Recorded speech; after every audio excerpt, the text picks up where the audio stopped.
Do a quick update here, guys. I know it's been a while, but a lot of things happened. First of all, as you can see, this is a 1979 rx7 that I picked up recently. I like the sticker a lot. Rotary inside, and a first modification, obviously. No motor, no trans. Obviously, stock rotary is gone. I bought it as a roller. I never had it. A few things that I'm doing to it. Volvo is gone, by the way, too. I'll give you a little more details later on that. I cleaned up the engine bay a little. It's got this undercoating stuff. Still has in a few spots, but it never really dries up, and you can't really paint over it, and it was patchy and just terrible looking. And it took me a while, but a lot of brake cleaner. Rubbing, and spray, and rub, and it comes off. Did a few things already. Obviously disassembled the front.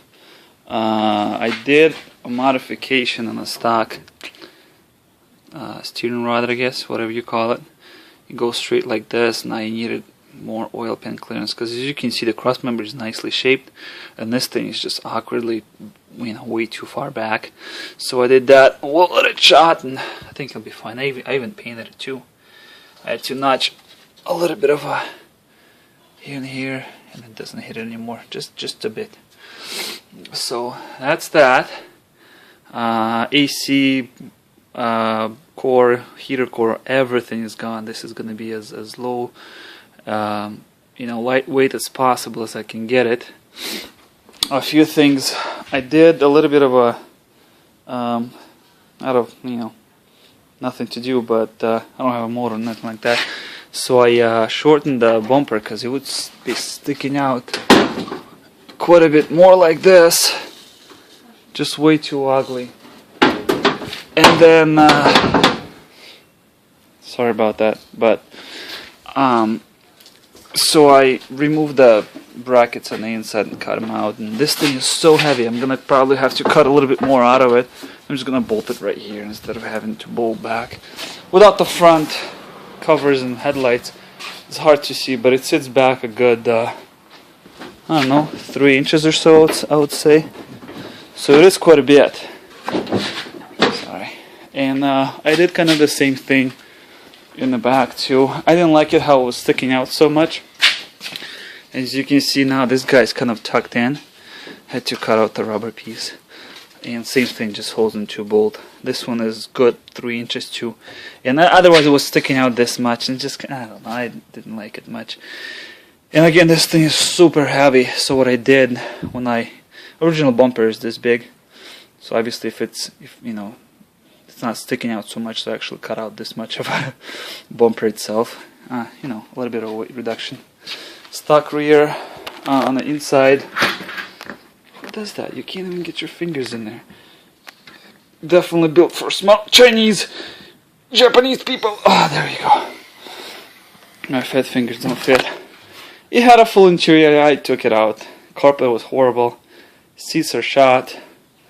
Panels, I don't know. I might leave these plastic ones in. Center console, obviously, but the dash is gone and everything else. Clean it up a little too. Battery's going to be in the back. Stock fuel tank is going to go back in. I sumped it. I made this whole thing myself, and it turned out pretty nice. I welded on the outside and welded on the inside. Just bent it, with the 2x4s.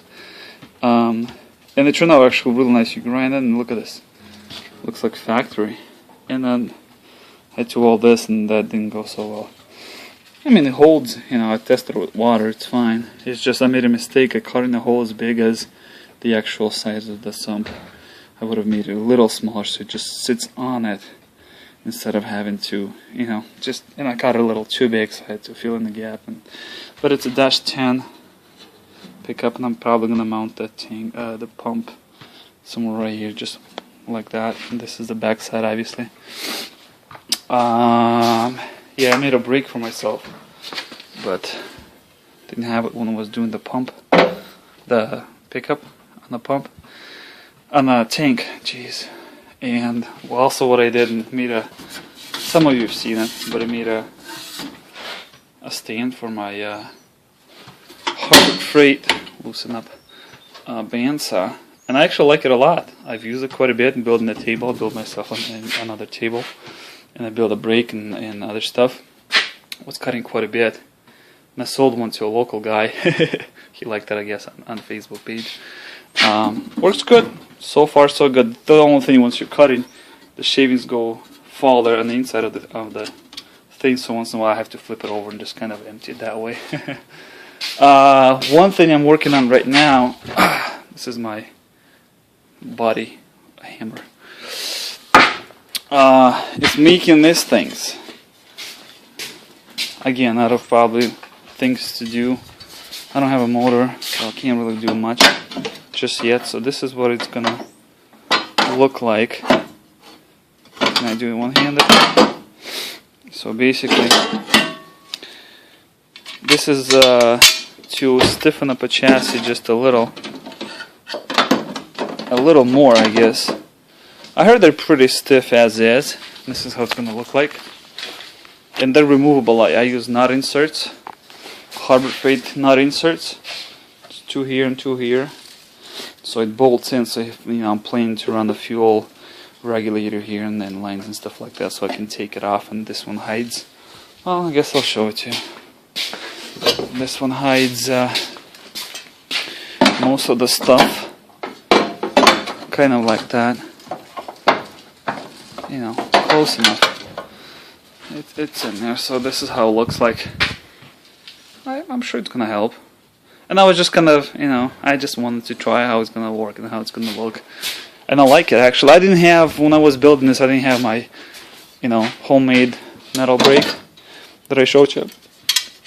So to roll the edges like this was a little challenging, and do it somewhat straight too. I mean, it's got a little bit of a twist like this. You can see it, just like that, like a propeller.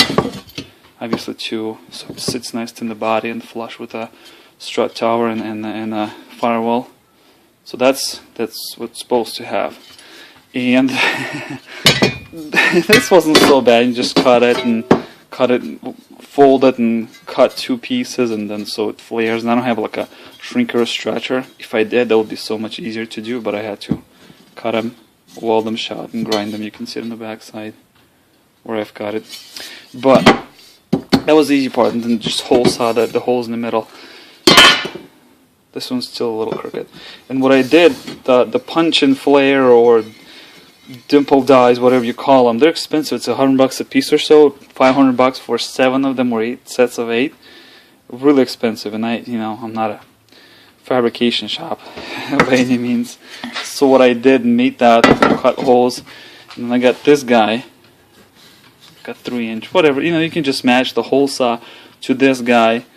So it's got metal to go in, obviously. Made a bracket, my stick welding job. But made a bracket, and just it sits like that. You center it as much as you can, and I found this socket.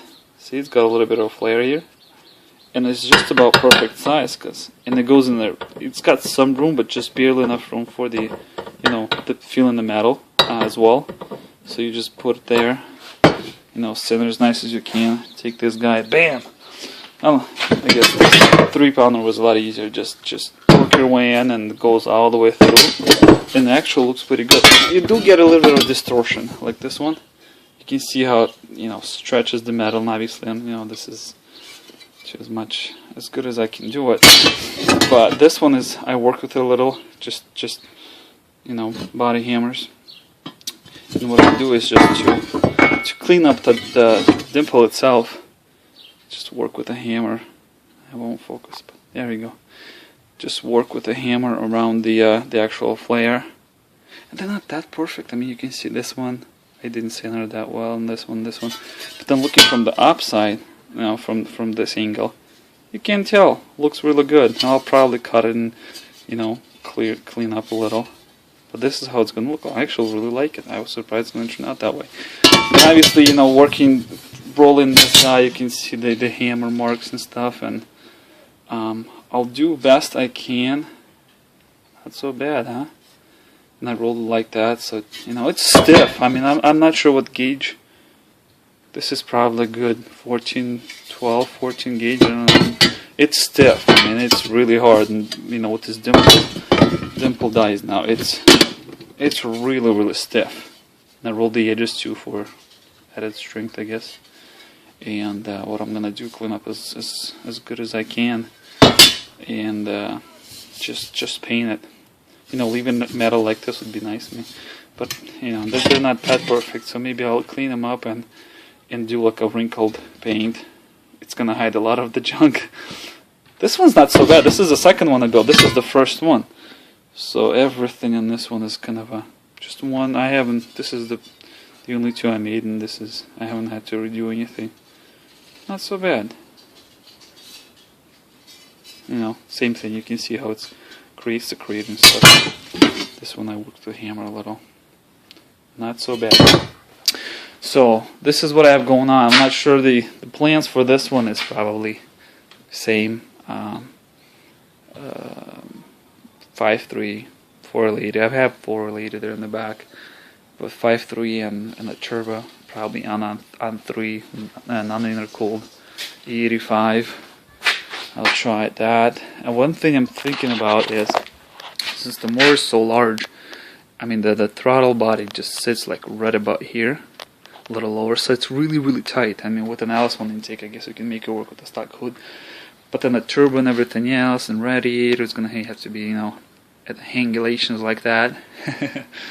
And so the exhaust, the hot side might have to go like kind of like an F body underneath the bell housing, and then sit somewhere there and cut out the hole in the frame, in a side above frame. And I'm guessing that the Iron Block 5.3 is gonna put a lot of. I mean, this is a short wheelbase car, and I really want to get it all done and you know, completed below 2,500 pounds. So, and I'm guessing it's got, as far as the weight distribution, this is gonna be not so good. So one way to do it, and I've seen people doing it, is actually move the firewall back. Just cut it like that all the way down here, and just move it, you know, 10 inches, about as much as this thing is. So my wipers are gone, and if you move, you cut the whole thing on the inside too, probably down to here, then 10 inches, because this is more of a even spot. You know, this, you know, angles are not the same, but from here to here it's about the same width and height. So you chop it, move this back, move the dash, which is not so bad, move the pedals back, weld and reinforce it, and this and that. It's doable, it's not too difficult. I mean, you know, it's time consuming to move the seat back and extend the steering wheel. I took the dash out, and like I said, no heating, no heater core, no AC. It had an AC actually in 1979, so it's not gonna have anything at all. Probably door panels, and this is not even a real. It just stretched over headliner, so it doesn't weigh too much.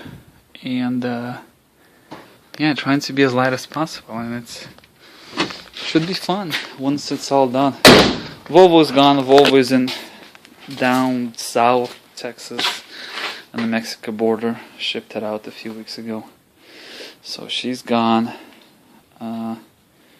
New owner driving it. I don't miss it too much, I guess. Just keep yourself busy and, you know, build something else. Pick this guy up, and that's just it. I'm looking for a motor now. Got the trans, so at least I can mount and everything else, and you know, see how she sits. Maybe I'll move the firewall. Maybe I won't. I'm not sure. But doing a few things here and there, and just keeping yourself busy, I guess. Once I find the motor, it's probably gonna go a little quicker, but we'll see. This is gonna be probably a first update on a Mazda RX-7 with a rotor inside. But I'll keep you guys updated. Bye.